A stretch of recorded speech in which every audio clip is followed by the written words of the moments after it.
Gente, pode começar? Pode. Eu sou a Lutiele Prado, né? Acho que vocês já sabem. E eu sou uma aluna egressa aqui da UF, fiz pedagogia em 2024.2. E o meu TCC foi esse: regime de tempo integral na escola de Angra dos Reis, um estudo de caso. Então, o objetivo da minha pesquisa foi compreender a adoção do regime de tempo integral numa escola específica. Então, eu já tinha observado aquela escola através do meu irmão, porque meu irmão estudava nela, e ele é um aluno pós-pandêmico. Então, assim, ele não foi alfabetizado durante a pandemia, e assim que ele retornou, ele foi alfabetizado muito rapidamente e já conseguiu aprender os conteúdos de uma forma, assim, muito rápida, e eu queria entender por quê. E aí eu tinha uma hipótese, né? Eu achava que a escola de tempo integral ela tinha passado a existir depois da pandemia para suprir os efeitos, né, da pandemia. Só que no final das contas eu descobri que não era isso. Mas aí, enfim, o objetivo geral da pesquisa era compreender a adoção e tal, na escola pública municipal de Angra dos Reis, explorando a rotina, os desafios e oportunidades por meio da metodologia etnográfica de estudo de caso. Aí, não sei se vocês tiveram acesso ao TCC, eu começo fazendo uma introdução. E aí nessa introdução eu falo um pouco do Anísio Teixeira com as escolas Parque, do Darcy Ribeiro com o CIEPS, e me justifico no PME e PME. Então aqui no Anísio e no Darcy eu falo sobre como essa política da escola de tempo integral começa a ser falada, né, no Brasil. Primeiro com o Anísio e depois aquele boom dos CIEPs. Uma coisa que a Andréia me orientou, né? Tá, você vai falar de tempo integral, mas você precisa primeiro contextualizar as pessoas, não pode sair assim, tempo integral, do nada, falar sobre a escola de tempo integral.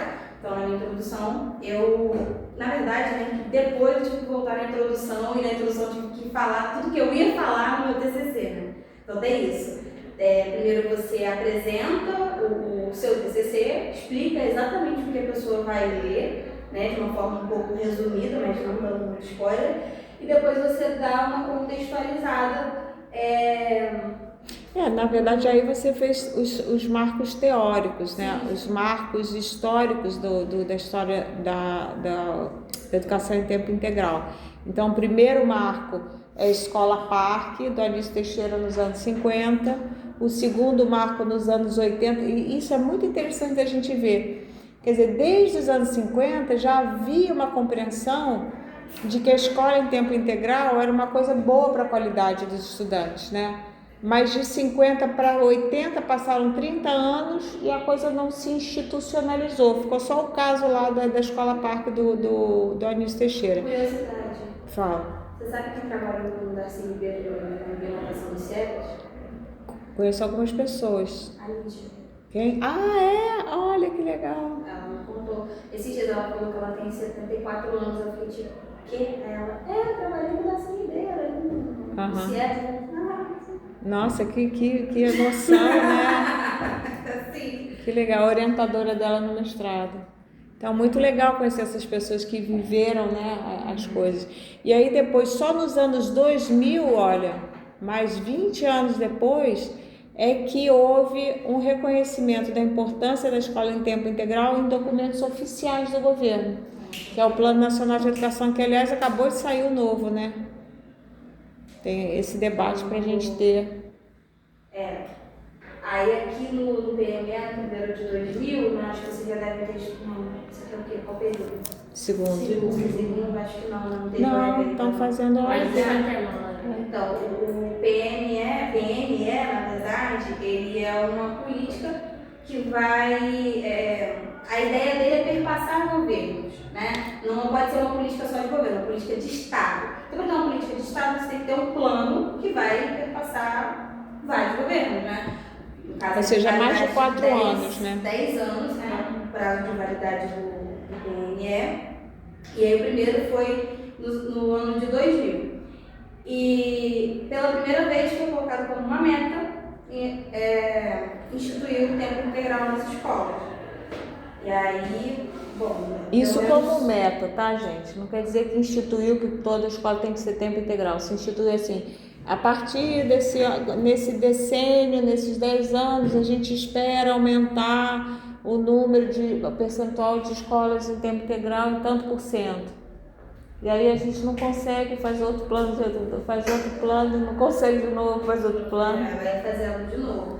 Tanto que o plano em que eu me baseei foi o de 2014. Que era o último. Né? Primeiro foi 2000, aí venceu 2010, mais 4 anos depois eles conseguiram fazer o de 2014, que venceu em 2024. Então, até a minha justificativa, né, ela foi apontando para isso. O plano nacional está vencendo.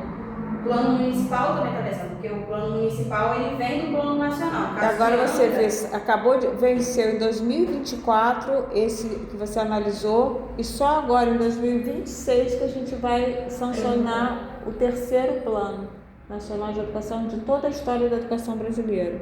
Então aqui, educação estabeleceram metas para ampliar a ciência integral nas escolas públicas.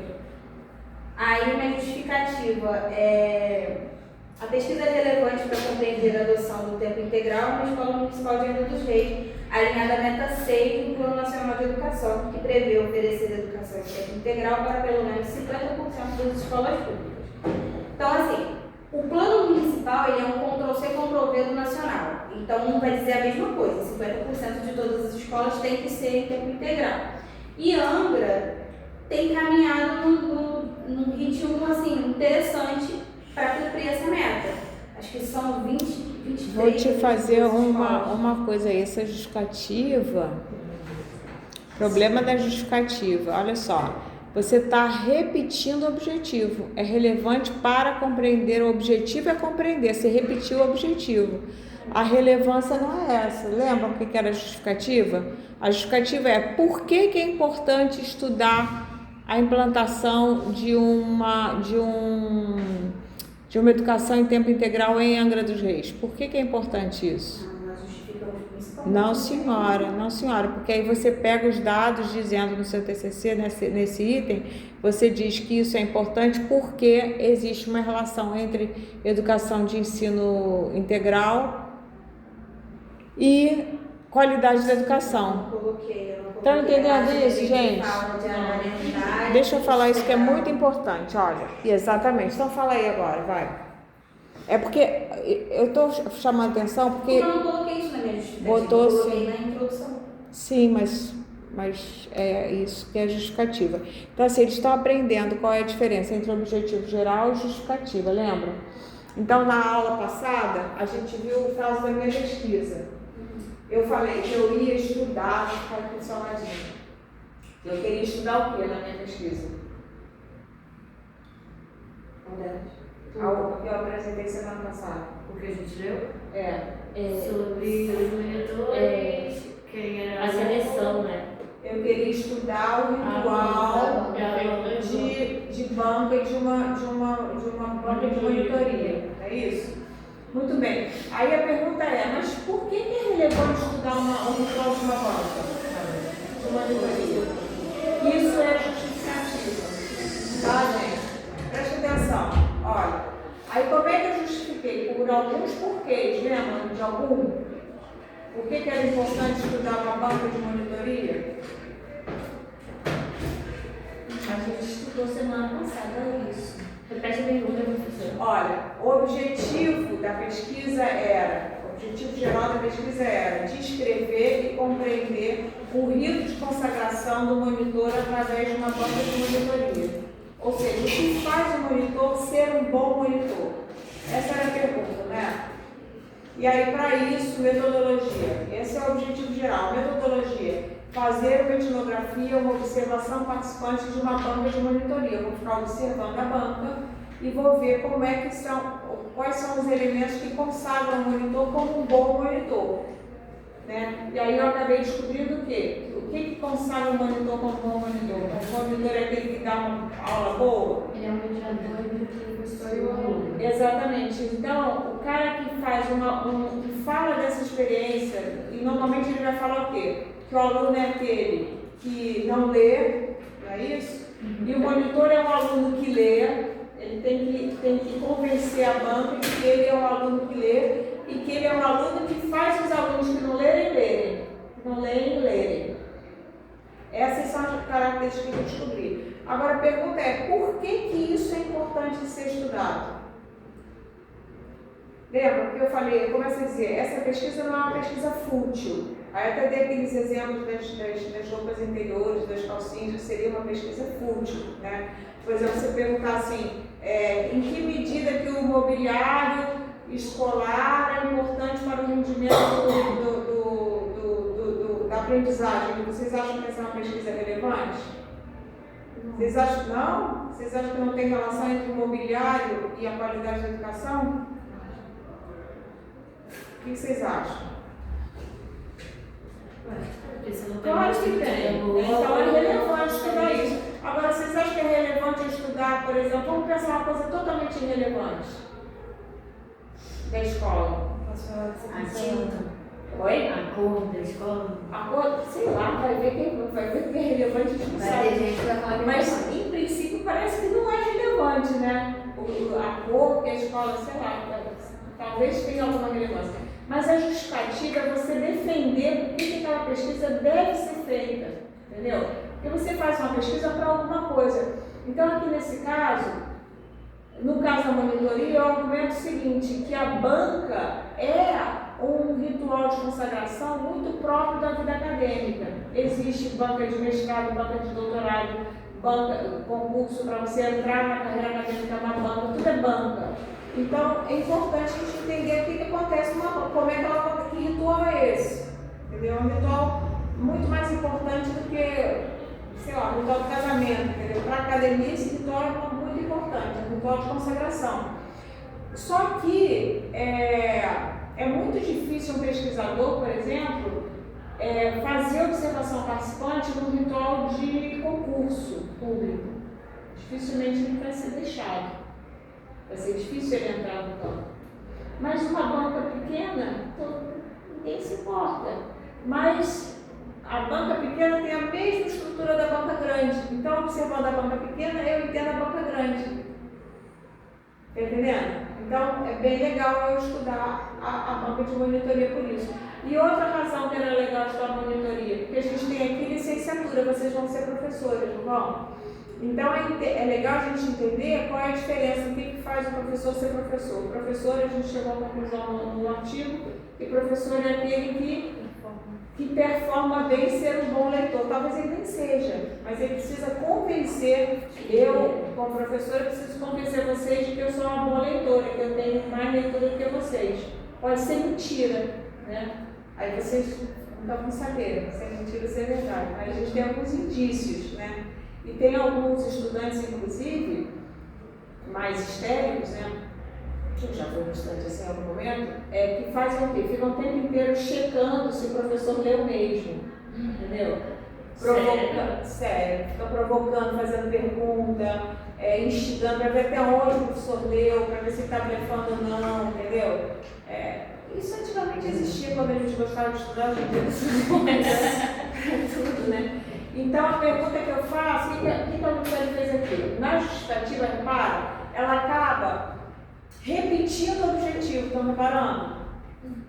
A pergunta na justificativa é por que é importante estudar a implementação do tempo integral numa escola? Aí, ela respondeu essa pergunta? Sim. Na justificativa? É exatamente assim. Na justificativa, não. Tá certo. Que eu abri aqui, professora. Vai lá. Na minha justificativa, eu comecei falando do PNE.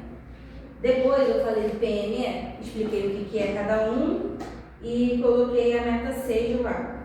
E aí a minha justificativa foi a seguinte. A Secretaria Municipal de Angra dos Reis, através do Plano Municipal de Educação de 2015, PME, firmou um compromisso de oferecer educação em tempo integral para pelo menos metade dos alunos da educação básica. Prioritariamente nos anos iniciais.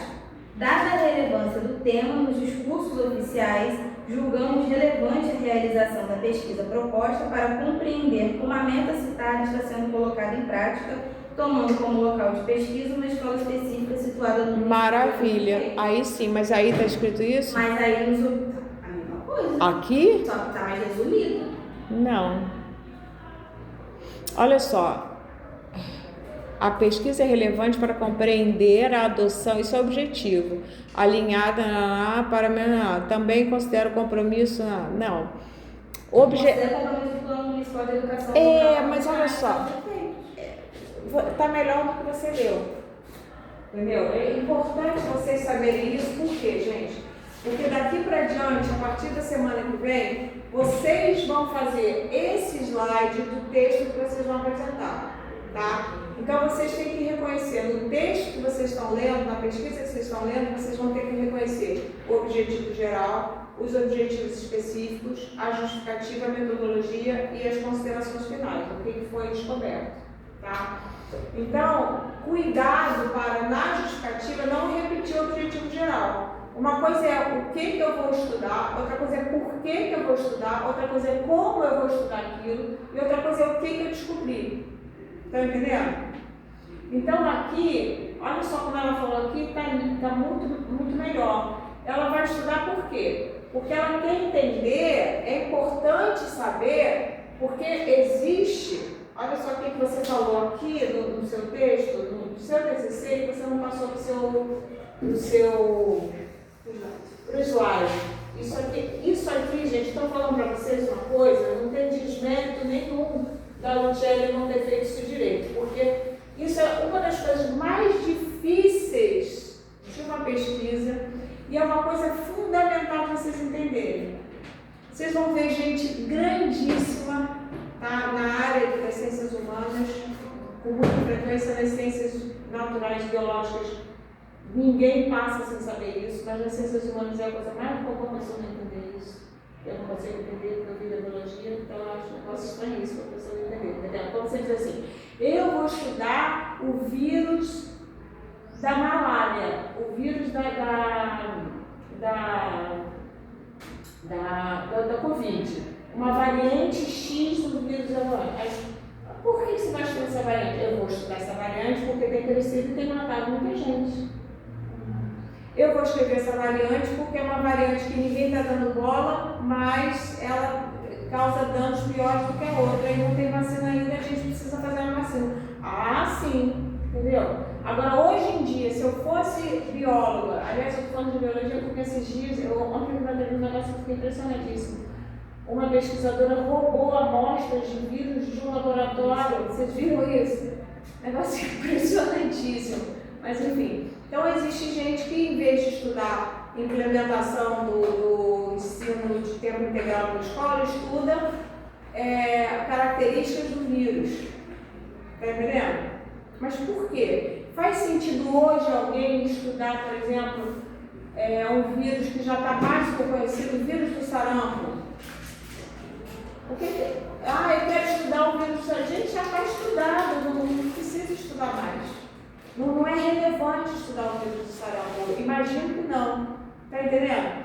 Então, olha só, o que ela está falando? Por que é relevante fazer esse estudo? Porque existe uma coisa que é o plano das normatizações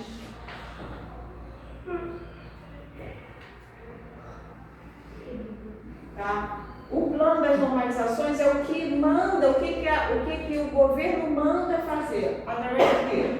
Plano Nacional de Educação e Plano Municipal de Educação.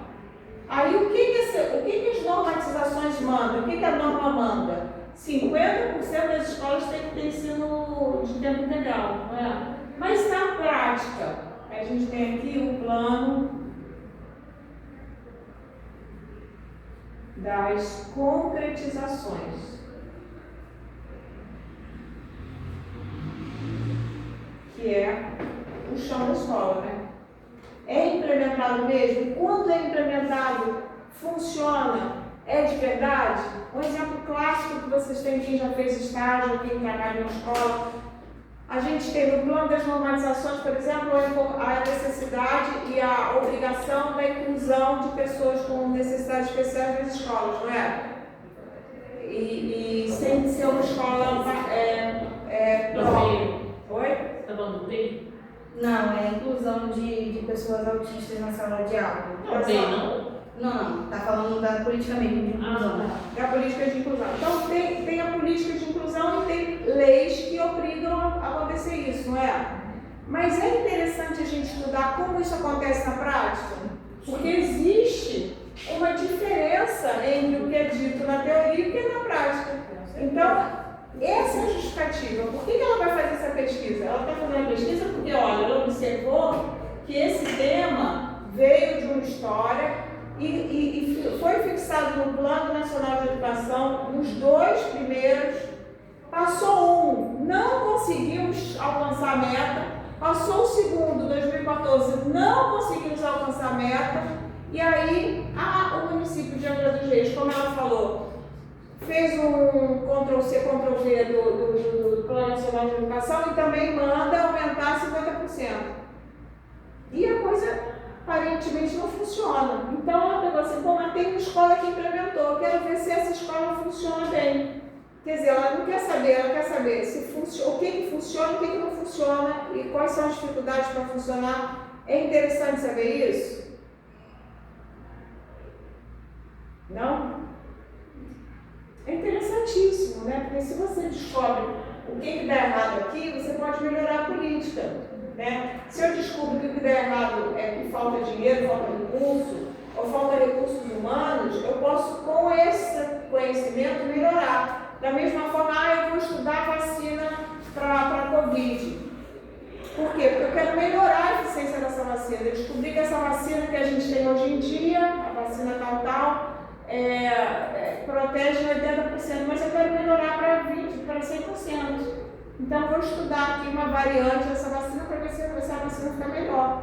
A mesma coisa em política pública, né? Então, será que essa vacina, digamos assim, escola em tempo integral resolve os problemas da educação? Será que ela cumpre o que as metas, o que o plano das normativas diz? Entendeu? Vamos pensar no exemplo assim de caseiro. Você tem um namorado. O namorado, no plano das normatizações, ele diz, a gente está falando de rituais no começo da aula, né? Então, vocês cumpriram os rituais de comprometimento, comprar aliança, pisar aliança, ou chuquinha, o que for. E a coisa mais importante que eu acho, quando estou no perfil do Instagram, é você é comprometido.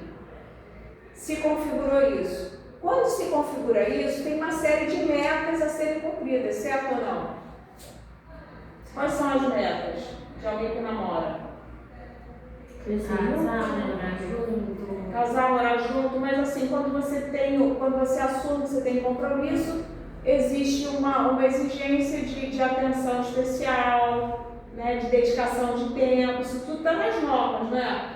Na prática isso pode acontecer ou não, certo? Sim. Então é importante a gente saber a distância entre o que é dito e o que acontece de verdade, né? De repente o cara diz, olha, eu vou ser fiel. Aí de repente o cara não é fiel. Você, merda, mas ele disse que ia ser fiel e não está sendo fiel. Aí o antropólogo, ao invés de julgar, ele quer entender por quê. Por que ele então não se compromete a ser fiel e não é fiel? Às vezes ele se compromete a ser fiel, mas ele não deixa faltar alguma coisa, que é o caso de Angra, exatamente do tema. Exatamente. Porque tem escolas, mas aí funciona. Não adianta nada o cara ser fiel e, sei lá, ser agressivo com você. Por exemplo, né? Então a gente vai entender como é que uma política pública se concretiza de verdade. Entender quais são as dificuldades para a concretização de uma política pública é muito relevante de ser estudado. Por quê? Porque através desses resultados eu posso modalizar, melhorar a implementação dessas políticas. Né? Então a gente está, normalmente, o que pega aqui é um negócio chamado financiamento. Não é o caso de Angra. Não é o caso de Angra. E a estrutura?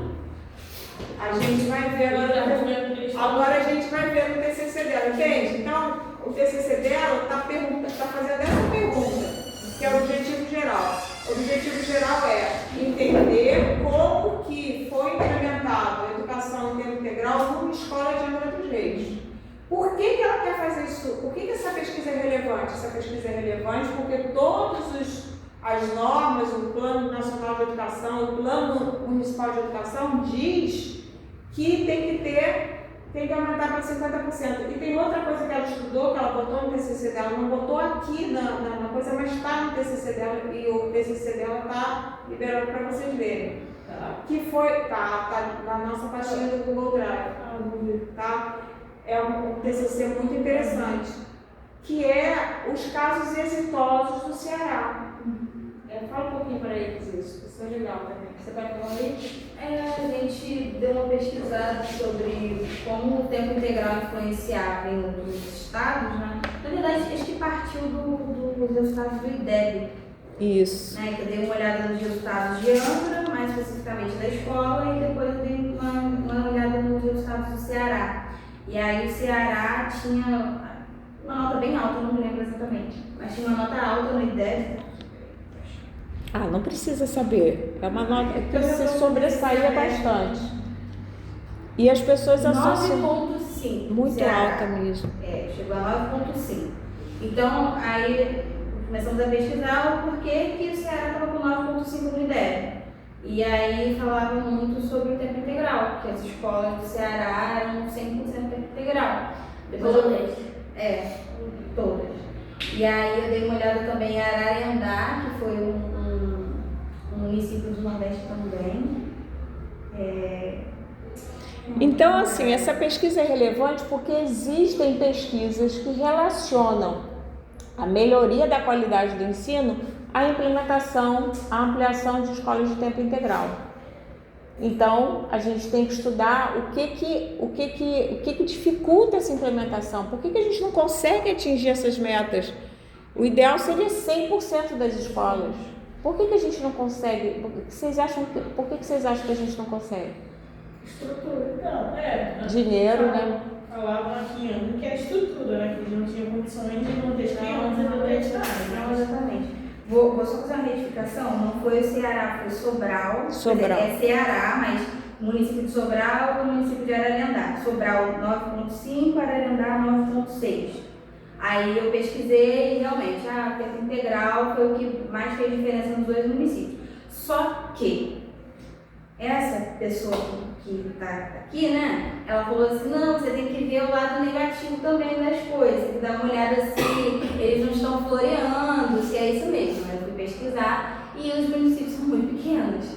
Então é mais fácil de você controlar a educação num município pequeno, porque vai injetar uma quantidade menor de dinheiro, fazer menos escolas. E depois tem outras variáveis também, porque tem a variável escala, né? Porque às vezes a gente fala assim, tem gente que fala assim, nossa, por que o Brasil não consegue ter o mesmo desempenho na educação que o Reino Unido, por exemplo? Então, o tamanho do Brasil, entendeu? Então assim, mas a gente aplica a mesma quantidade do PIB, mesma porcentagem do PIB, sim, só que a gente tinha uma defasagem enorme, então para a gente conseguir os mesmos resultados, a gente vai ter que aplicar mais dinheiro, né? Por exemplo. Então vamos lá. Então, aí depois eu parto para a metodologia e falo que eu vou fazer um estudo de caso etnográfico, estudo de caso porque eu fiz um recorte de um caso específico de uma escola, e etnografia porque eu fui a campo, fiz observação participante, fiz entrevista semi-estruturada nessa escola e depois eu expus esses resultados no meu TCC. Aí eu destaquei aqui que eu tenho que fazer bonitinho as autorizações e manter ali o anonimato de todos os participantes. Inclusive eu tive um probleminha com isso, porque teve uma entrevista que eu não consegui colocar no meu TCC, porque a moça falou demais, e aí depois ela pediu para tirar, porque todo mundo ia saber que era ela. Então, tem esses acidentes de percurso também. Isso é muito interessante que ela está falando. Mas esse tipo de entrevista é falando? Falando. E você digita? Não, foi uma entrevista semi-estruturada. Então, assim, eu não fiz perguntas, eu joguei temas. Então, por exemplo, eu lembro de uma que era o que você tem a me dizer sobre as maiores oportunidades, as oportunidades da escola de tempo integral. Aí você falava dos pontos positivos, porque o que funcionava e tudo mais, aí você vai conversando, vai conduzindo a conversa. Aí os desafios, quais são os desafios? Aí a pessoa já solta as partes. Não, e a história? Como é que foi pra você? Quando você vai me falar um pouco sobre a história? Aí a pessoa começa a falar da história. E aí, no que ela vai falando, você vai introduzindo as perguntas ali. Em que ano que foi? Aí a pessoa responde. Ou seja, a entrevista é uma conversa. Na etnografia, na antropologia, a entrevista é uma conversa. Isso que você está falando escrito é uma outra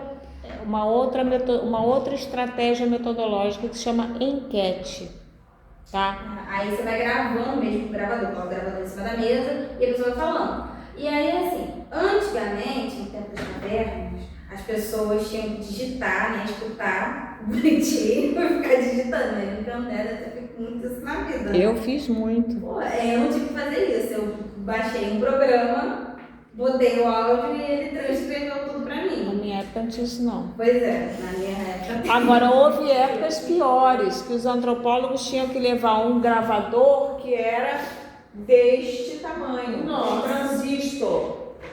Um negócio assim, pesadão, entendeu? Então, isso é um problema metodológico, por quê? Porque você falar para uma máquina desse tamanho é uma coisa diferente de você falar para um celular, que é bastante invisível hoje em dia, né? Porque todo mundo tem. Então, isso é até interessante, porque as pessoas vão esquecendo que o celular tá ali.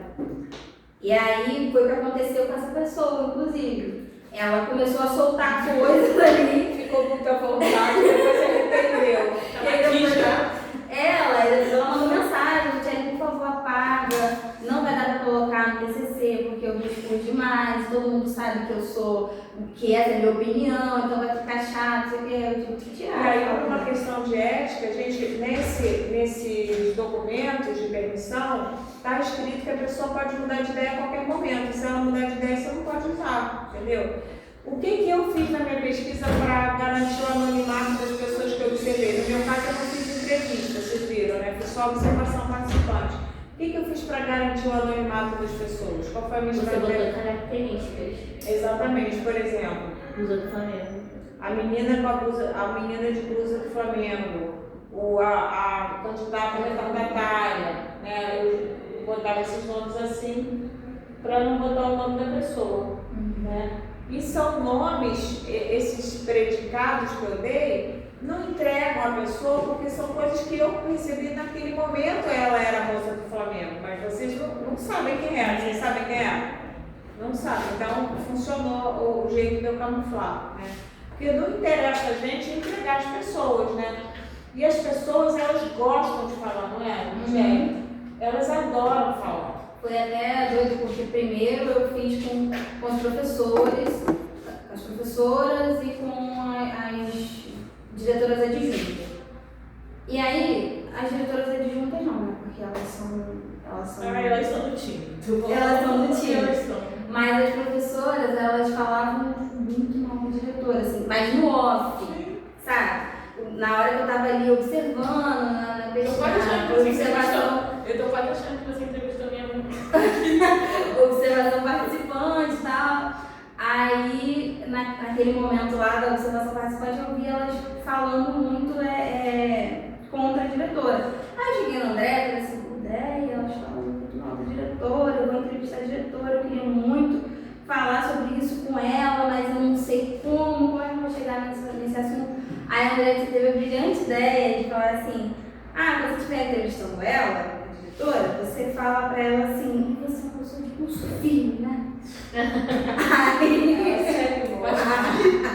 Você tem muito pulso firme, né? Aí eu falei, né, na entrevista que durou 2 horas, a entrevista com a diretora, e aí ela falou, não, comigo professor não se cria não, isso aí mesmo, tem que ser linha dura. Não, isso aí foi uma coisa que eu já falei com eles, né, que o Bourdieu fala isso, nas entrevistas você tem que amar, naquele momento, você tem que amar quem você está entrevistando, seja um machista, um torturador, qualquer coisa, o radical é isso, Tem que ser, senão não vai ser antropólogo, entendeu?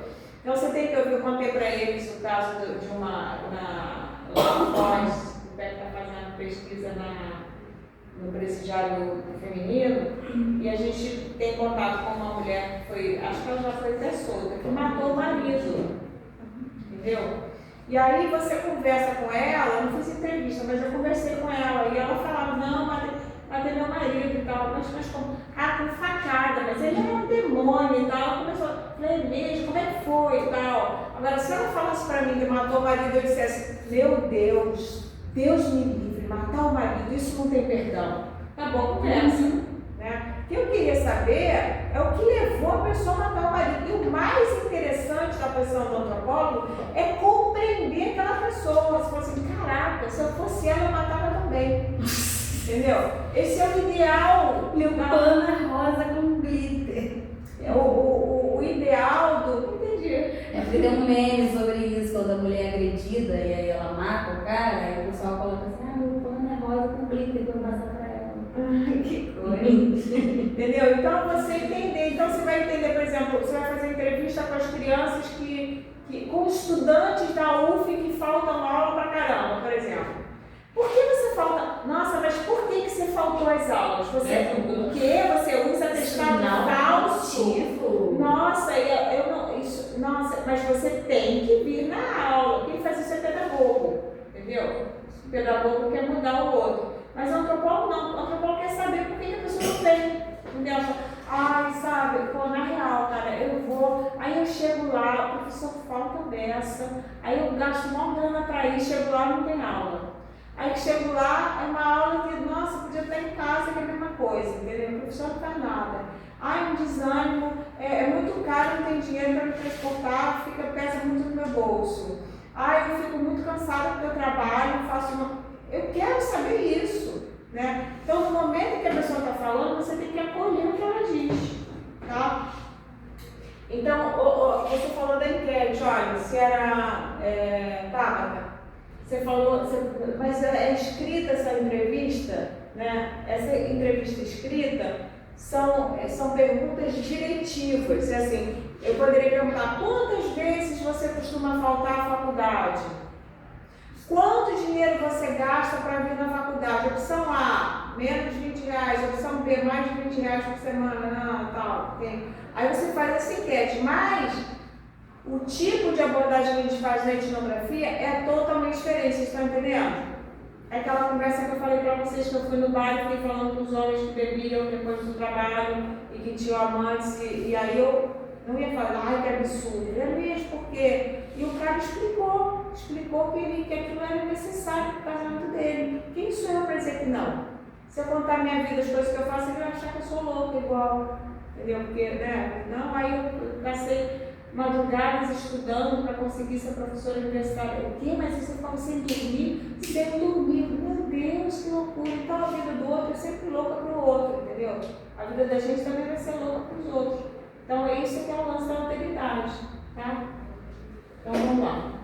Então, aí durante a minha observação participante, eu descobri que a escola tem cerca de 253 alunos, 9 turmas, ela funciona nos 2 turnos, só que com a mesma turma, 12 professores, 7 monitores e 4 merendeiras. E a diretora-geral, mais as 2 diretoras adjuntas, sendo uma para amanhã e a outra para tarde. A diretora-geral fica o dia inteiro. E aí elas falaram muito sobre a disponibilidade dos tablets, né, que é uma realidade no município, os jogos educativos, do MindLab e os apoios, né, no caso do cartão de educação e tudo mais. A escola tem transporte também, tem no caso do cartão cartão de estudante. E para os alunos que moram, por exemplo, ali no Parque das Palmeiras, tem a linha do trem, não sei se vocês conhecem, aquela parte ali da linha do trem. Muita gente não associa pessoas que moram no Parque das Palmeiras a pessoas com vulnerabilidade social, mas ali tem pessoas muito pobres que moram ali, né? E não tem ônibus que chegue próximo das casas dessas pessoas. Então tem uma van que vai até a linha do trem e leva esses alunos até lá. Tem uma van que leva, se eu não me engano, na banqueta também, para as crianças não terem que pegar 2 ônibus, uma coisa assim. Enfim, tem toda uma questão de... Por exemplo, essa política pública de transporte escolar, ela só pôde ser implementada porque alguém observou que as crianças faltavam porque não tinha transporte. Exatamente.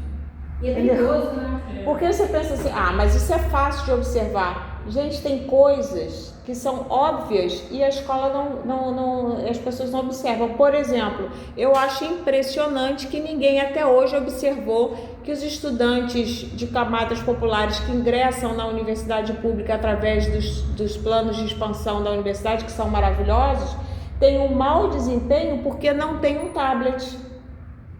Não é um negócio impressionante que ninguém observou isso ainda? Observou, mas é caro, né, para resolver. Não, mas não está nem na pauta. Isso não é nem uma reivindicação. Não é uma reivindicação do movimento estudantil isso? Mas não fala sobre, não tem os notebooks, os Chromebooks? Não. Acabou os Chromebooks? Não tem. Tem o laboratório de informática. Não tinha um projeto de distribuir notebooks para os alunos, mas acho que foi só durante a pandemia. Só durante a pandemia, não rola, entendeu? Então, assim, é uma coisa doida, né? Porque se você observar... Dava pra ter, né? Pois é, mas olha só, qual é a questão? Dava para ter, mas a questão é prioridade. A gente tem que reconhecer quais são as prioridades. Eu acho que isso é a prioridade número 1, porque né, não adianta você estar na universidade e você não tem os meios para estudar, né? Agora, você precisa reconhecer o problema e as pessoas falam assim, eu mesma falei para vocês, mas tem o laboratório de informática.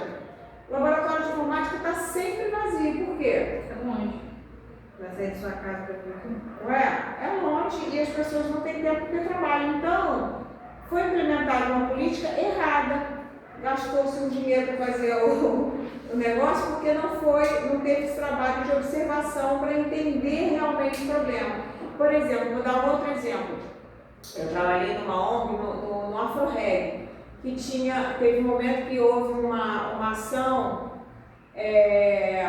de uma política pública para a educação contra a ação de doenças sexualmente transmissíveis, né? E aí foram umas senhoras muito bem intencionadas, que elas acreditavam que as pessoas adquiriam doenças, contraíam doenças sexualmente transmissíveis, porque elas não sabiam colocar o preservativo. E aí eu fiquei olhando. Elas levaram o pênis, levaram coisa, bota você, todo mundo se divertiu botando e tal. Aí elas falaram assim, a gente fez um trabalho maravilhoso pedagógico aqui, agora ninguém mais vai pegar doença porque eles aprenderam como é que faz. Eu falei, meu Deus do céu, aí a antropóloga de plantão, sou eu que não consigo deixar de ser, né? Elas foram embora e eu vi que elas estavam rindo, o pessoal meio rindo assim, né? Aí eu falei, gente, por que vocês vão? Professor, porque é um saco usar, né, cara? Muito chato, todo mundo sabe como é que bota a porcaria do preservativo. O negócio é que os caras não querem usar, e eu também falo, na verdade, que transar sem camisinha. Mas você prefere transar sem camisinha e começa a contar histórias. Você começa a entender, entendeu? Uma das coisas que elas alegavam, que os jovens alegavam, é que o uso da camisinha impõe um protocolo do ato sexual, né? Primeiro faz isso, depois faz aquilo. Então você não pode voltar, você, uma vez que fez, botou a camisinha, você tira, faz sexo oral de novo. Entendeu? Ela impõe, a camisinha impõe um protocolo único de relação sexual. Já pensaram nisso? Sem camisinha você pode ir, pode voltar, pode penetrar, pode fazer sexo oral, com volta de novo. Com camisinha já fica meio complicado isso.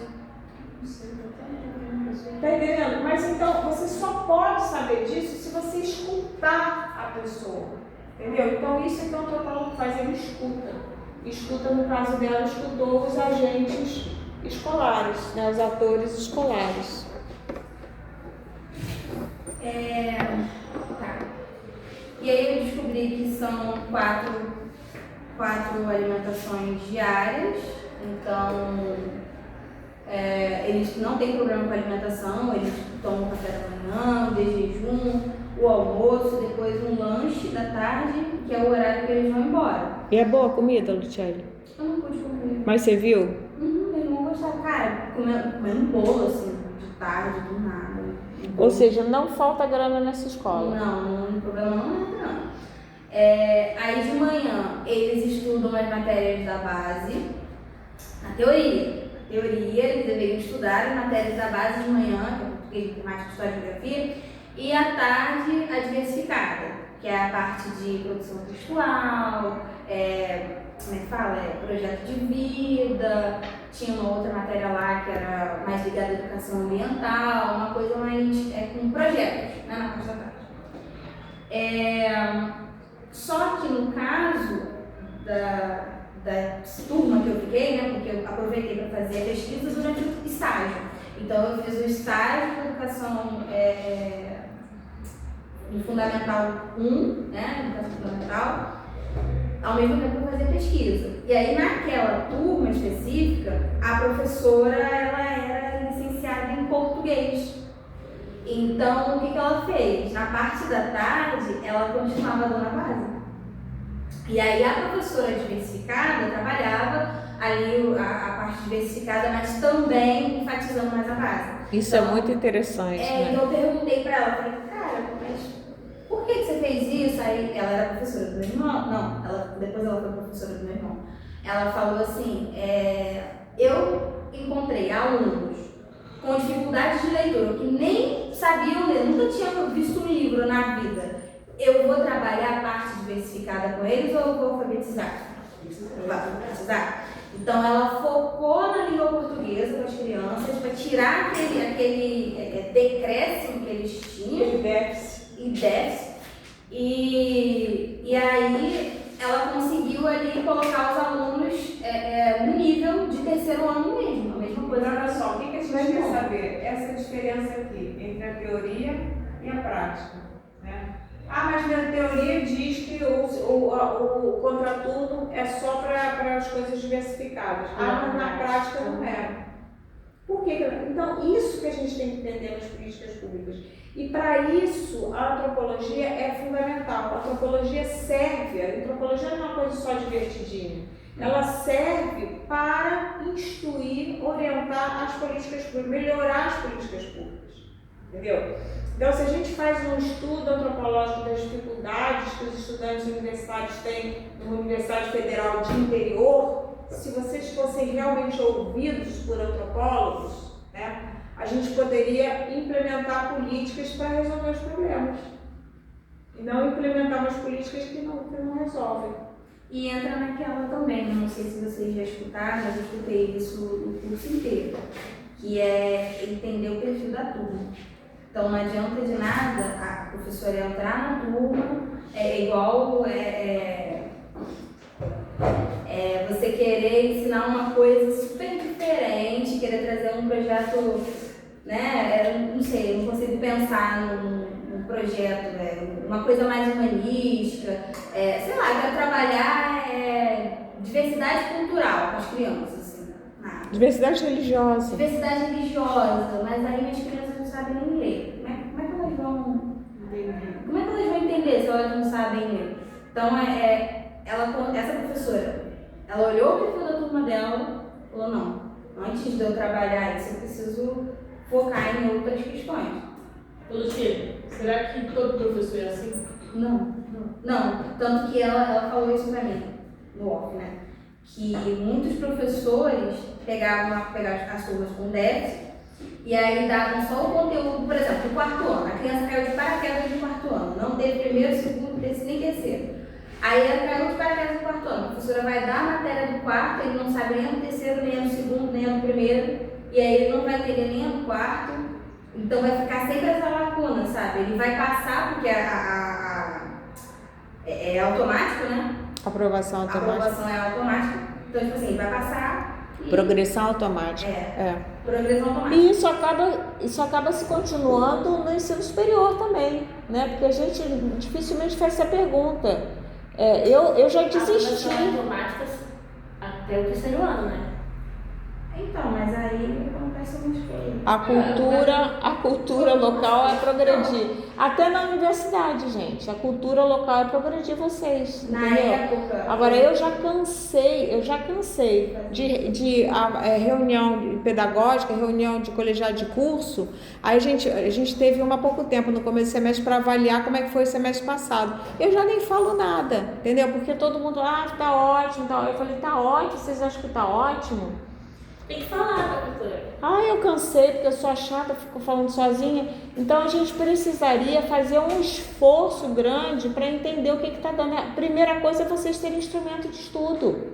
Não dá para vocês lerem e escreverem os trabalhos de vocês no celular, no telefone, entendeu?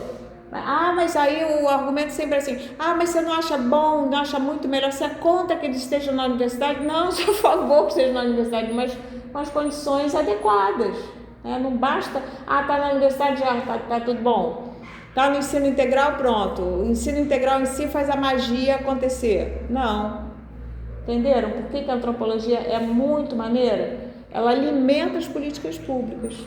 E aí, durante as entrevistas, eu fui perguntando para eles, né, como que aconteceu a transição. E o que eu descobri foi que, na verdade, isso já era o projeto da prefeitura, da CEGIM, de aumentar a quantidade de escolas de tempo integral, justamente por conta do PNE, do PME. E aí foi interessante porque isso não foi consultado, não foi uma coisa que sentaram com os professores e com a equipe para perguntar se estava tudo bem, se era para fazer. Não, um dia eles voltaram de férias e a escola integral. E assim, os professores não vão reclamar, óbvio, né? Elas não falaram isso reclamando, mas elas disseram que não participaram da decisão. Mas para elas é interessante, porque elas vão ficar o dia inteiro com a mesma turma. Né? Não precisa... E tem aumento salarial? Tem, elas dobram. matrículas, né? Não, elas ganham o dobro.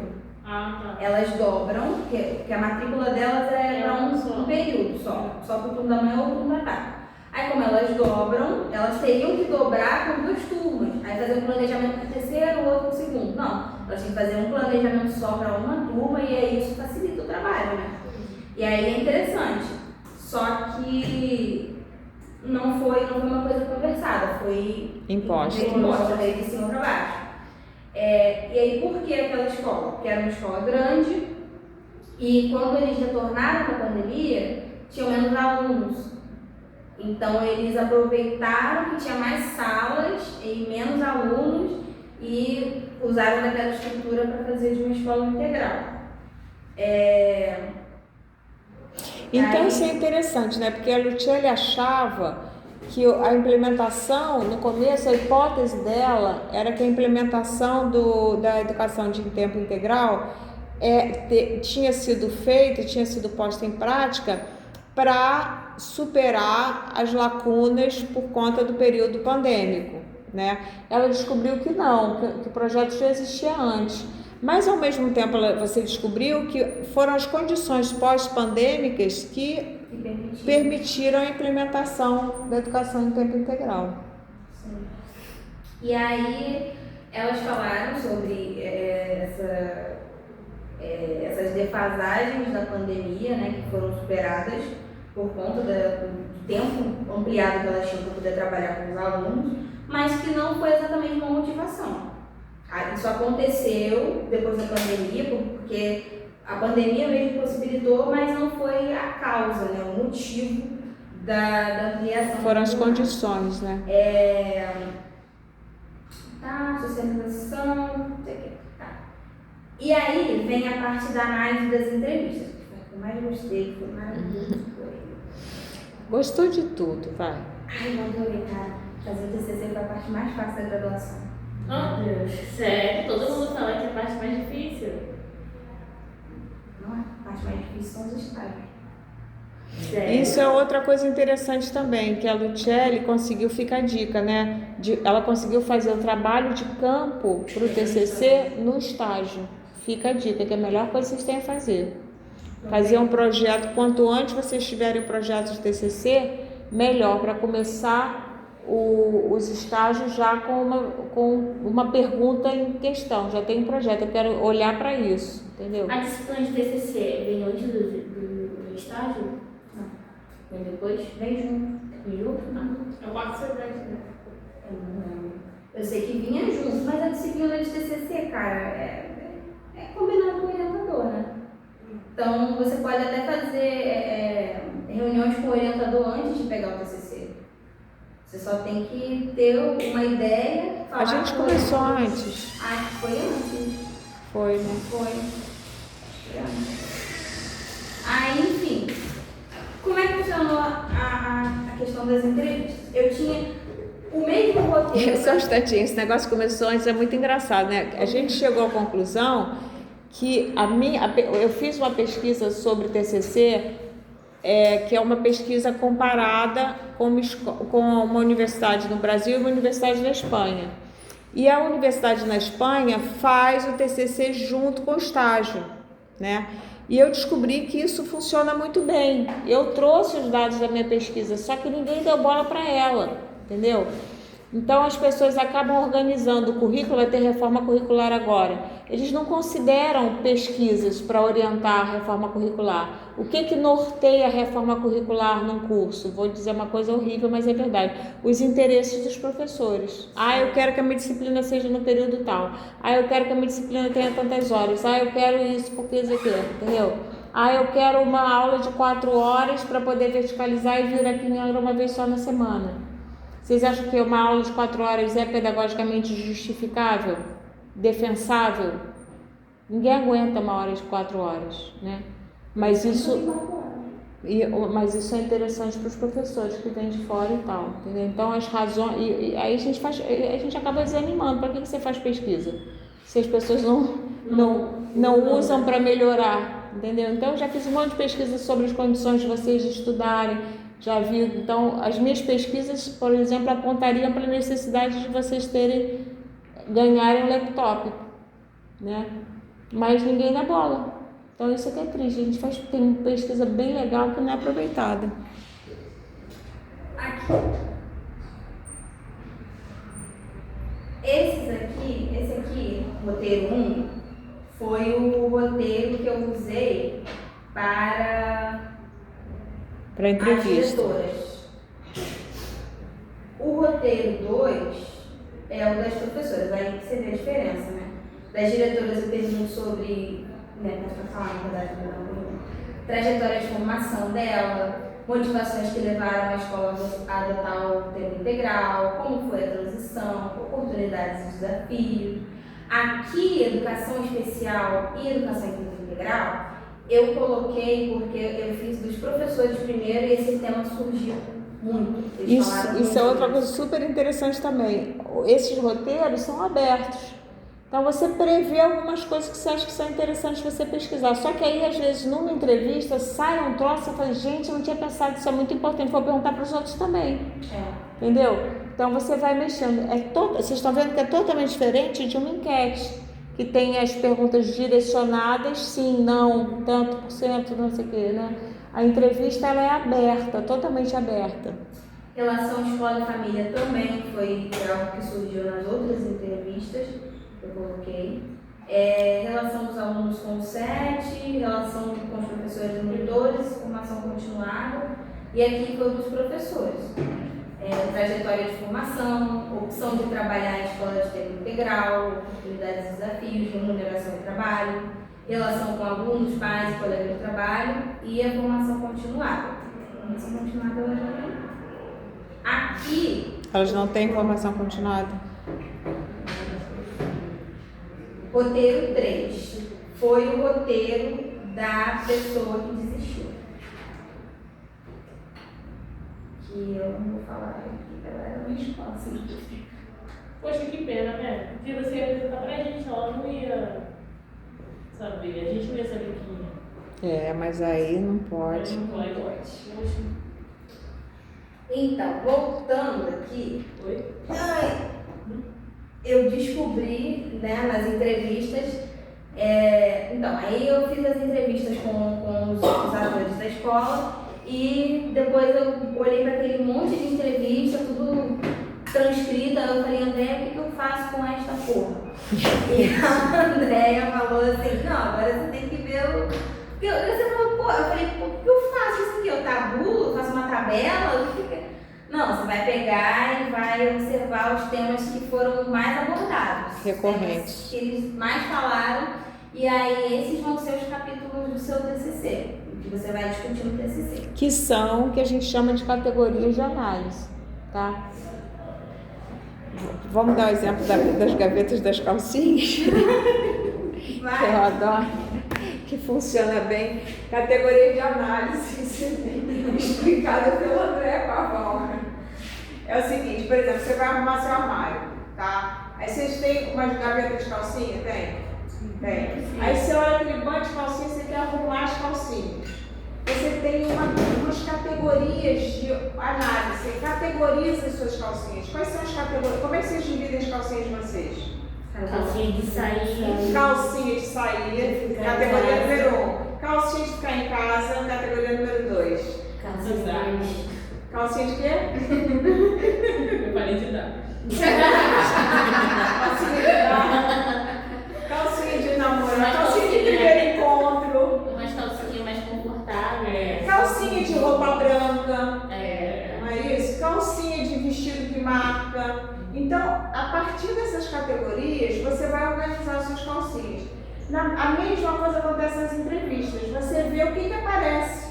Entendeu? O que é mais recorrente. Agora, você vai ter uma categoria de uma única, com um único exemplar de calcinha? Pode ter?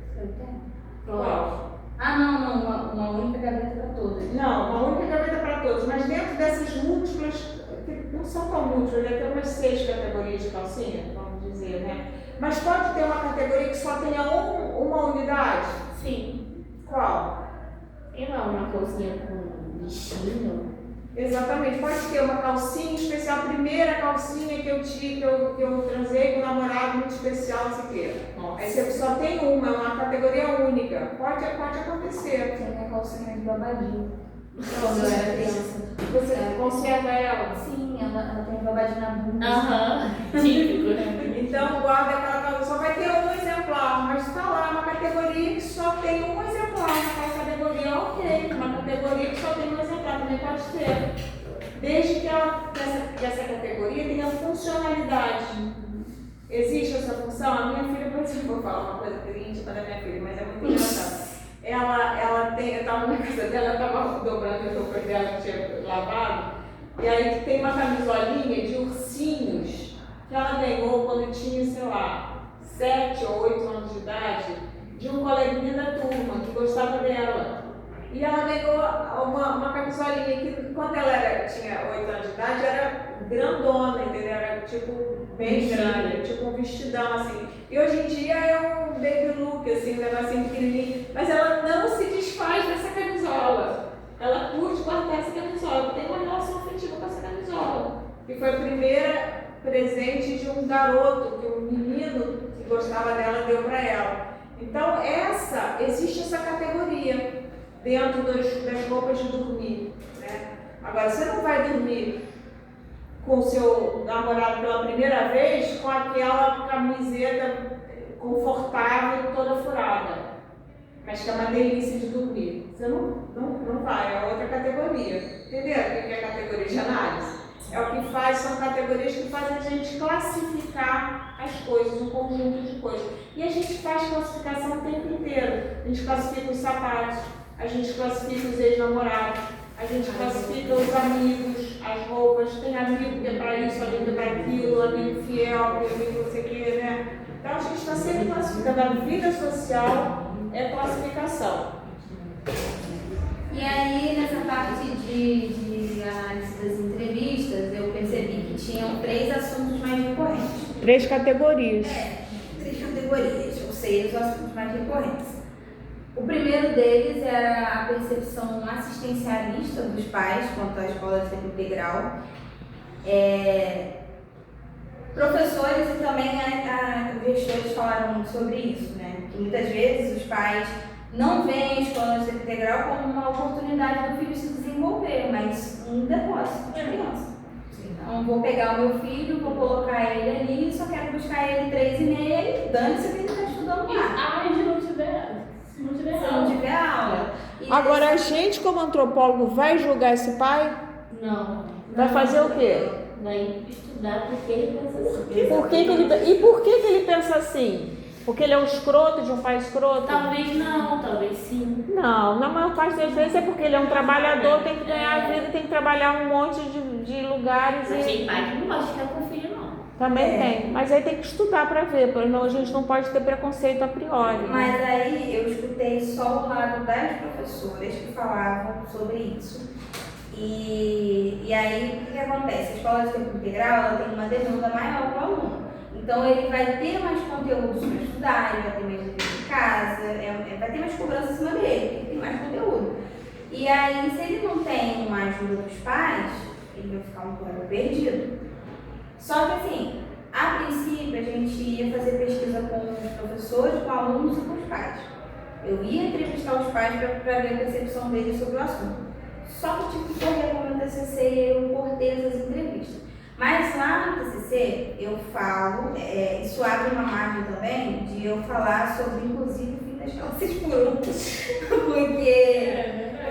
porque aí eu pensei assim, gente, por que esses pais da escola 6x1?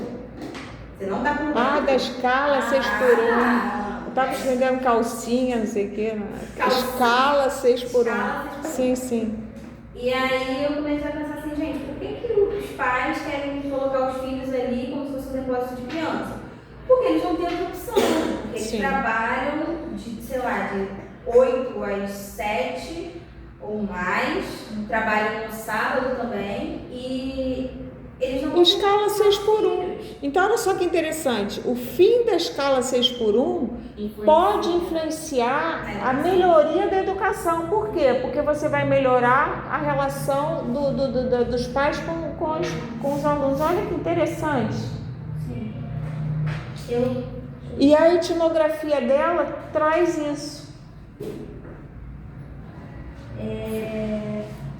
E ela não deu tempo de fazer a entrevista com os pais. E mostra que a escola em tempo integral é uma ajuda em si para a sociedade. Porque, querendo ou não, o salário mínimo não é muito. Sim. Então, uma pessoa, um município que não tem uma escola integral, a mãe, né, o responsável pela criança, vai ter que dar um jeito de pagar alguém por fora para cuidar dessa criança. Sim. Então, não ajuda muito. Gente, quando eu tinha 9 anos de idade, eu fui fazer concurso para a escola para o 5º ano. E aí uma vez eu escutei meus pais falarem, e ela tem que passar para aplicação, eu tenho que passar para aplicação, que era em tempo integral, porque os dois trabalhavam em 2 trabalhos, entendeu? E a minha avó já estava por aqui. Esgotar não queria. Aí eu falei, gente, eu vou ter que passar para essa escola, não sei nem por que eu tenho que passar para essa escola. Aí eu descobri por quê, que eles queriam me desovar lá da escola para poder. Foi ótimo, foi uma maravilha, é verdade, mas foi uma. Integral é muito bom, eu estudei no ensino médio. Em tempo integral? É muito bom, né? E depois a gente fica um pouco livre da família, também é bom, não é? Você consegue ser mais independente. Isso normal, só que isso.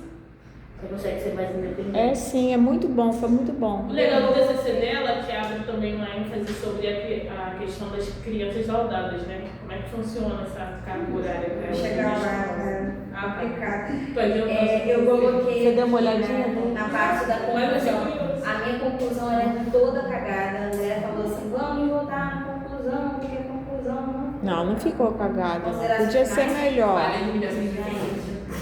Mas assim. É porque a Michelle é muito exigente. Eu coloquei assim, o maior desafio mencionado durante as entrevistas foi a visão assistencialista dessa política pública por parte das famílias.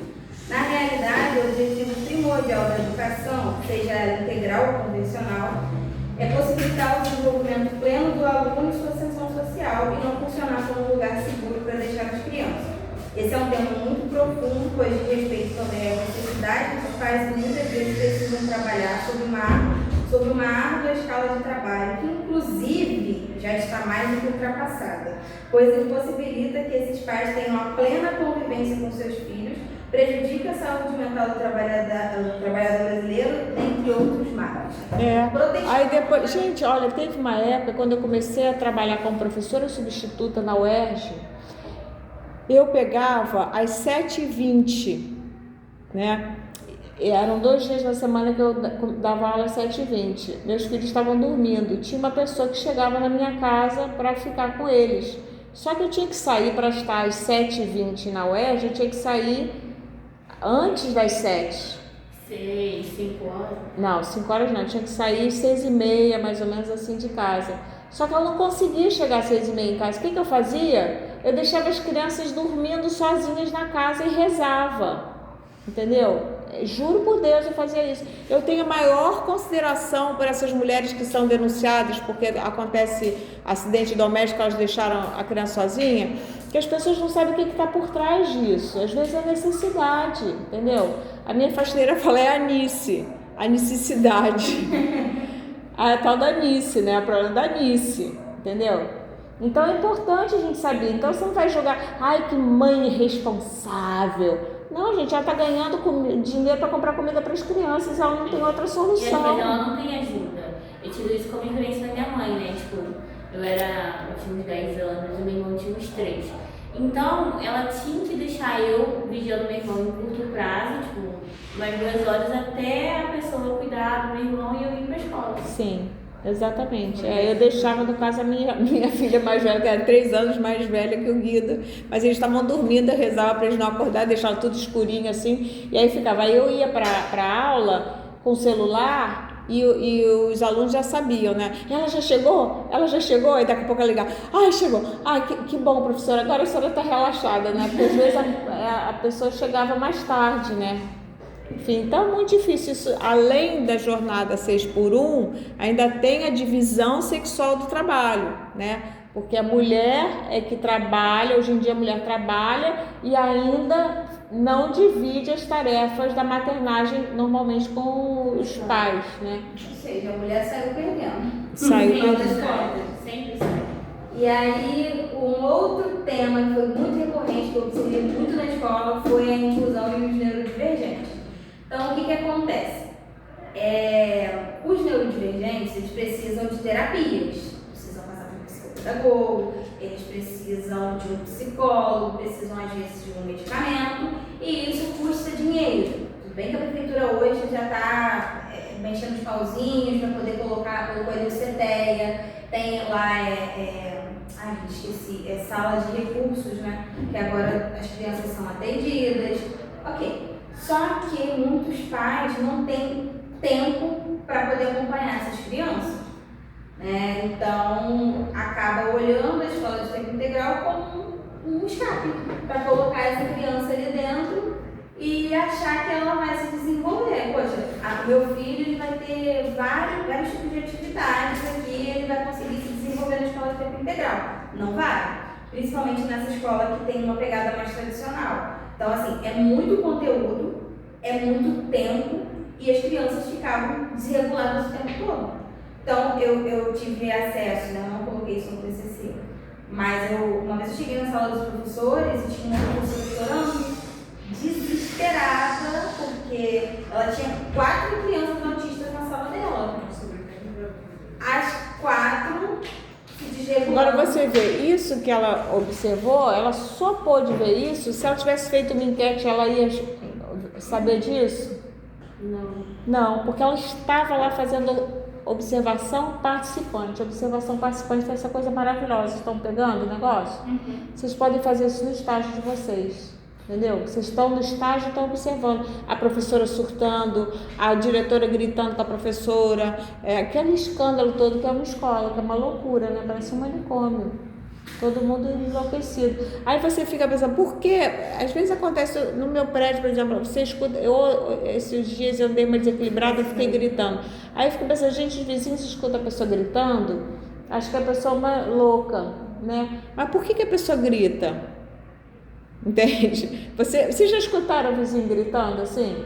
Dando ataque? Cara, eu não aguento mais escutar gente gritando. Mas aí você escuta, você pensa assim, meu Deus, que pessoa descontrolada. Mas você esquece que você já se descontrolou também algumas vezes, né? Quase sempre. Pois é. Então a gente, ao invés de julgar, tentar entender por que as pessoas gritam, por que as pessoas se descabelam, por que as pessoas ficam desesperadas, querem se matar, entendeu? Tem uma fala aqui interessante, ó, da entrevistada número 4. Ela disse assim, porque você deve ter visto, né, em alguns momentos aqui, o nosso grande desafio hoje são os alunos neurodivergentes, né? Por quê? Nós acreditamos numa educação inclusiva, nós recebemos esses alunos, mas pelo fato de ser uma escola de tempo integral, ele passa muito tempo aqui. Então a gente acaba lidando com muitos alunos em comportamento, né? Em função desse tempo. Porque o aluno, ele tem o tempo dele, ele tem o limite dele, né? Então a gente percebe que às vezes, por ser tempo integral, gera um desafio muito maior da gente conseguir regular esse aluno que está em comportamento ou evitar que isso aconteça, né? Hoje, a gente tem bastante monitores, a secretaria enviou. Não temos para todos ainda, mas temos um monitor por turno que consegue atender. Bastante bonito. Em cada turma, então, a gente consegue atender bem os alunos, mas ainda assim, eu acredito que seja um desafio, né? Para a educação inclusiva numa escola de tempo integral. Isso é interessante também, que tem que colocar todos os NES, tá? Agora, olha só, nessa entrevista... Ela fala, porque não sei o que, né? Nessa entrevista aparece uma coisa que é muito importante na pesquisa etnográfica, que são os termos nativos. Quais são os termos nativos que aparecem aí? Entrar em comportamento. Vocês sabem o que é isso? Não, entrar em crise. Mas não é engraçada a expressão nativa? Entrar em comportamento. Aluno em comportamento. Em comportamento. Aluno laudado. Em comportamento.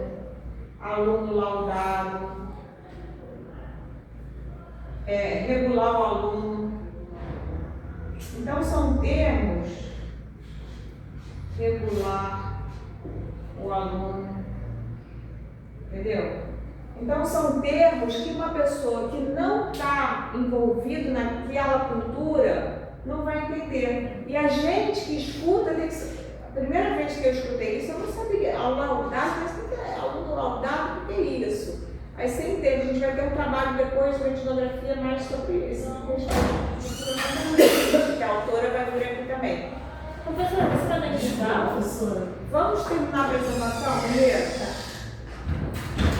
Aí Tá acabando. tem mais um que ela fala assim, é muito cansativo, 3 no caso, muito cansativo mesmo. Crianças que não queriam estar aqui, alguns casos deficientes, que a gente vê que entram muito comportamento agressivo com ele mesmo.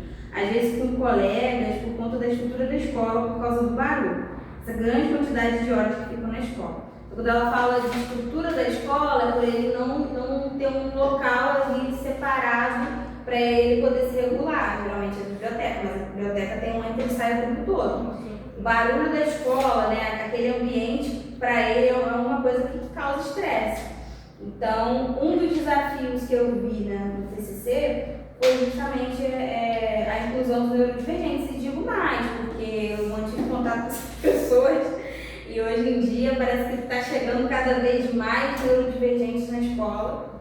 E Isso é Aqueles que são laudados e aqueles que não são laudados. os que não são laudados. Mas que também não são normais, são neurodivergentes sem laudo. Não, e tem mais uma questão, né, que na verdade nem entrou aqui, mas o monitor, ele não é formado para exercer a função de monitor. Então, muitas vezes, é só uma pessoa que está ali do lado para segurar o aluno quando ele entrar em crise. Aí ele me fala desse processo seletivo. Da noite. Porque, assim, o monitor, ele deveria ser um terapeuta ocupacional, deveria ser... Tem alguma formação na área. Uma formação pedagogia, específica, né? Mas não, você vê, você é formado em que? Você é formado em administração. Administração. Eu tenho só o fundamental, tô aqui. Entendeu? E aí, tanto que o concurso de monitor foi o que mais teve exoneração. Em 2019. Problema psicológico mesmo. E aí, acho que esse foi o último. Os desafios que eu encontrei nessa pesquisa dessa escola de tempo integral. Sobrecarga de projetos e demandas. Os professores relataram grande volume de projetos e ações que sobrecarregam E esses projetos vêm da direção ou vêm do município? do município. Uhum. O PPP desatualizado, que eu falo isso no meu TCC também, assim, não foi exatamente um problema, mas mostra que na época não tinha pedagogo nessa escola. Então, fazia ali uma falta do pedagogo para dar uma orientação para os professores também. Percepção assistencialista das famílias, atendimento aos alunos neurodivergentes e necessidade de mais profissionais especializados para o apoio pedagógico e monitoramento, que é o caso do pedagogo que não tinha na época. Digo não tinha, porque hoje em dia tem, infelizmente não vou poder atuar nessa escola. É obrigado, né, cada escola tem um pedagogo. Ainda mais na escola grande desse jeito. E a Ludgele é concursária da prefeitura. Não sou ainda. Ué, você passou. Passei, mas eu não fui chamada. Não, mas é concursada, mas não foi. Falta Por quê? 5. Falta 5? Vai ser chamada de ação já. Eu vou, né? O problema é quando. Mas ele vai prorrogar o concurso? Vão. Ah, então. 2 anos. É seu, mulher. E aí, oportunidades, aprendizado ampliado, a gente tem mais tempo para aprender. Desenvolvimento social, ali eles aprendem a conviver com os seus pares, então tem um desenvolvimento pessoal muito bom das crianças, os professores falaram sobre isso. E tem projetos transversais. No meu TCC eu falo sobre o projeto de educação no trânsito, né, que acontece lá na escola, muito legal, Redes Educativa. Que eles param na rua e fazem panfletagem sobre a educação no trânsito. E, tipo, Angra é um lugar que tem muito problema com acidentes, né? Aqui não tem semáforo. Mas é porque é Rio Santos. E geralmente acontece em Rio Santos. É estranho aqui. Eu acho estranho no Rio, porque aqui não tem semáforo. Eu tô acostumada com isso. Olha aí, como é que a Você gente quer chama que eu isso coloque em assim? antropologia? O quê? Alteridade. Alteridade. Isso. Né? Então a gente acha natural não ter semáforo e elas acham natural não ter semáforo. Eu me assustei quando gente, não tem um semáforo aqui. Como que as pessoas atravessam? Aqui é vida. Aí eu tenho que trabalhar na faixa e esperar Só o carro no passar. estresse. Agora olha só, a gente podia fazer uma etnografia e perguntar como é que é a manha para atravessar sem semáforo. Tem que parar na... Mas não tem uma cultura própria, não tem um conjunto de Gente, tem faixa de pedestres na rodovia. Isso, acho que isso nem pode. Não pode faixa de pedestres na rodovia. Aqui tem. Você já viu? Mas eu atravesso na faixa de pedestre. Rezo uma Ave Maria, Pai Nosso foi em frente. Que é meio assustador, né? Gente. Então isso, por exemplo, faz parte de ser professor de interior. Eu tenho que enfrentar esse tipo de dificuldade que torna a minha atuação profissional mais desafiadora, né? As minhas condições de trabalho são mais precárias do que o professor que tem um semáforo, não tem que atravessar uma Rio Santos, que é a segunda. Daqui pra lá pra estudar, eu também passo os meus perrengues. É a segunda rodovia mais perigosa do Brasil, sabia? Eu sei. Era a primeira, agora é a segunda. Agora a gente tá. Melhorou. Tem uma agora que mata mais. Vamos lá. Então, agora é a síntese, né? A educação em tempo integral foi essencial para amenizar os impactos da pandemia, sim, promover o desenvolvimento educacional e social dos alunos, apesar dos desafios administrativos e entendimento familiar sobre o seu papel. Então, assim, é bom, mas tem seus lados negativos, tem as suas dificuldades. O maior desafio parece que foi esse, né? De administrar essa porque assim, a escola de tempo integral para os pais, a maneira como os pais significam a escola de tempo integral é diferente da maneira como o governo significa no plano nacional, como os professores significam no plano da prática e como os pais esperam. E se você entrevistar os alunos, vai ser outra representação ainda. O que é a escola de tempo integral para os estudantes? Nossa, eu não falo. Eu adorava. Para mim, se me perguntasse, era a oportunidade que eu tenho de ficar sossegada fora da minha família maluca. Uma coisa boa é tirar esses alunos das duas, né? Sim, Isso é sim, muito sim. legal. Eu li muito, porque assim, eu até falei com a André, né? A parte que fala de assistencialismo, cara, tinha muito artigo sobre isso, falando justamente. Não, porque a gente tem que aceitar que ela é assistencialista porque tira a criança da rua, aí ela não tem mais contato com o tráfico de drogas, não sei o quê. E aí realmente é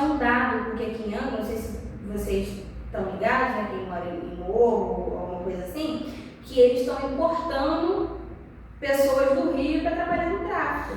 Porque o angrense já não quer mais trabalhar.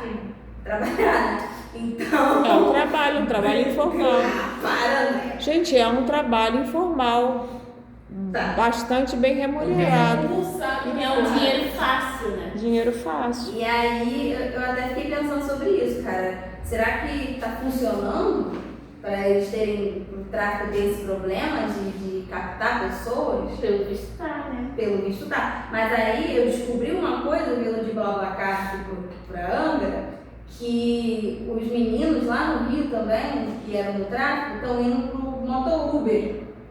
E que aí o moto-Uber, dentro da comunidade, ele só pode rodar lá dentro da comunidade. Então o tráfico não está pagando tão bem, então eles acabam ganhando mais dinheiro rodando de moto-Uber. Que interessante. É uma loucura, cara. A gente vai descobrindo as coisas, né? Porque você falou, BlaBlaCar é etnografia, né? Etnografia. É maravilhoso, cara. É ótimo. Então, assim, uma vez que você faz uma etnografia, você nunca mais vai deixar de fazer etnografia na sua vida. É um vício, não é? Mas como que é isso? É um negócio interessantíssimo. Eu agora estou começando aí aos concertos. Eu estou começando aí aos concertos no Municipal. É muito engraçado, porque são sempre as mesmas pessoas que vão. Aí você descobre como é que elas vão, por que elas vão, que roupa que elas põem. Porra, eu não erro. Eu faço uma etnografia do ano. É maravilhoso. É sempre as mesmas pessoas. Etnografia do quê? No Brasil, lá no centro, que a gente vai de vez em quando. Eu tô morando na Vila Velha, né? Aí eu entrevistei meu sogro, né? Conversando com ele, aí ele me contou toda a história da família dele. Falou que ele fazia, trabalhava na roça lá atrás da casa dele. Floresta, que legal, aí que porra é essa? Ele, não, é isso aí que você tá falando. Aí ele, não, porque eu ia de barco para poder ir pro centro, para ir no hospital, porque não tinha estrada do contorno, me contou várias coisas.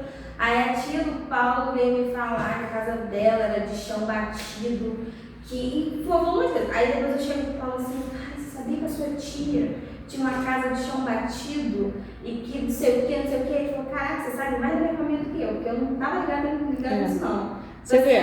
Então, assim, é uma fofoca com estilo, como a gente falou na semana passada, entendeu? O que dá esse estilo à nossa fofoca? É a teoria, entendeu? Mas a gente é fofoqueiro. O antropólogo é um tipo de fofoqueiro, mas um fofoqueiro profissional, entendeu? Não é legal? A gente que sempre foi fofoqueiro de natureza, agora pode ser fofoqueiro assim como... Mas E aí as pessoas vão levar a gente como entrevistador, não vai levar a gente. Exatamente. A gente vai se aprofundar. Aí é só pra falar uma coisa. Mas esse lance da fofoca é importante falar isso, que tanto fofoqueiro como antropólogo são pessoas curiosas sobre a vida humana. Sim, verdade. Não é? A gente tem curiosidade sobre a vida humana. Tem gente que não tem, né? Aí não pode ser antropólogo, né? Não tem curiosidade, né? Eu tenho curiosidade de tudo. Quem é que faz BlaBlaCar? Quem são essas pessoas que se resolvem viver disso, né? E fazem Rio, Angra várias vezes ao dia. Será que eles ganham bem? Será que vale a pena descobrir que além de pessoas eles levam mercadoria? Acho que eles levam drogas também, não? Cara, Porque eu fiz as contas, gente, não vale a pena. Eles têm que levar outra coisa valiosa para valer a pena.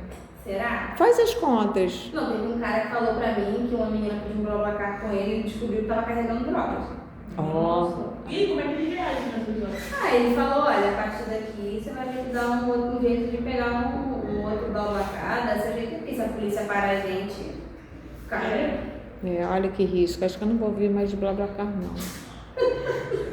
Não, porque eu tava falando com meu marido esse negócio de BlaBlaCar, e a gente pensou, ele falou, mas vale a pena, porque eles cobram mais ou menos R$50, né? R$50, são 4 pessoas, R$200. R$200 por uma perna de viagem, Rio, Angra, compensa a gasolina? Eu não sei. Acho que compensa. Tem gente que faz isso o dia inteiro. Tem gente que não bota gasolina aqui em Angra porque é bem mais caro. E E bota só no bota Rio. lá no Rio. Aí eu acho que talvez não faça. É porque você vai gastar, vamos comigo, você vai gastar 2 horas de trajeto, 2 horas e meia. Deve ser R$50 da gasolina. A gasolina deve ser uns R$50. Deve ser só 50. Você, ou 100, no máximo 100, você vai gastar R$50 por hora, você vai ganhar R$50 por hora, mais ou menos. Mas se você leva aí umas outras mercadorias preciosas, começa a Porque valer. geralmente quando o BlaBlaCar vai, ele vai, já tem gente pra voltar junto Sim, com ele. sim. Aí, ou seja, é uns R$ 400 por dia. Sim. Vale a pena. Aí gasta 200 de combustível. Esse rapaz que eu tô indo, ele leva também mercadoria, ele leva peixe, leva alimentos congelados. Sério. O rapaz que eu fui esses dias também, ele tava trazendo, não sei o que, não pergunto. Ele tava trazendo alguma coisa para um hotel aí e tal. Ou se ele for todo dia, R$ 400, ida e volta. Tipo assim, pega o pessoal aqui, aí dá R$ 400, 4 pessoas. Aí Não, depois volta. Não, dá 200. Dá 200? Dá 200. Não, o 400 é o dia todo, então ele vai gastar uns 100 de combustível, dá uns 300 por dia. Acho que eles fazem. Bom, enfim, vamos fechar, só pra gente gravar aqui, gente. Aí, só para finalizar a parte dos neurodivergentes, todas essas categorias de análise precisam ter um embasamento teórico. Então, quando eu vou pesquisar sobre assistencialismo, eu encontro outras pessoas falando sobre o mesmo assunto e aí eu tenho um embasamento. Quando eu fui pesquisar sobre os neurodivergentes, eu não tinha um embasamento falando dos aspectos negativos da inclusão. E aí eu lembro de ter falado para André, então eu não vou colocar isso no meu TCC, porque se ninguém está falando sobre isso, quem sou eu para falar sobre, né? E também porque pode ter um cancelamento, né? Porque todo mundo fala bem, né? Aí a André falou, isso aí é achado de pesquisa, tem que colocar. Então, e aí fica aí uma crítica, né? Porque a teoria ela é feita muito linda, né? A teoria de quem não está no chão da escola. Mas aí se você entrevistar os professores e falar sobre inclusão, eles vão ser a favor da inclusão sim, mas eles vão dizer que está faltando ali recursos para poder trabalhar, né? E só que aí viram que aquilo que você falou, né? Acho que é segredo tácito, né? Segredo público. Ninguém quer falar sobre isso. Todo mundo sabe, segredo. A ideia é muito legal nesse conceito, segredo público. O que é isso? É um segredo que todo mundo sabe, o público todo conhece, mas todo mundo finge que não sabe. Mas como que é esse segredo? Você tem? Já teve? Aqui na universidade tem vários segredos públicos. Você sabe, mas você não quer Por falar exemplo, sobre todo isso, né? mundo sabe que não precisa fazer nada para passar e conseguir o negócio, né? Todo mundo sabe que poderia ter dado para todo mundo aqui. Só pra você. Mas a gente sabe. Igual esse negócio de bolsa. Todo mundo sabe que já tem sempre alguém em lista. Exatamente, por Ninguém exemplo. fala. Mas ninguém fala, mas todo mundo sabe. Entendeu? Aí de repente tem umas pessoas chatas que falam. Aí Igual são, ó. o que aconteceu esses dias, acho que eu não sei se eu te falei, né? Do mestrado. A gente, Foi desligar, né? a gente não é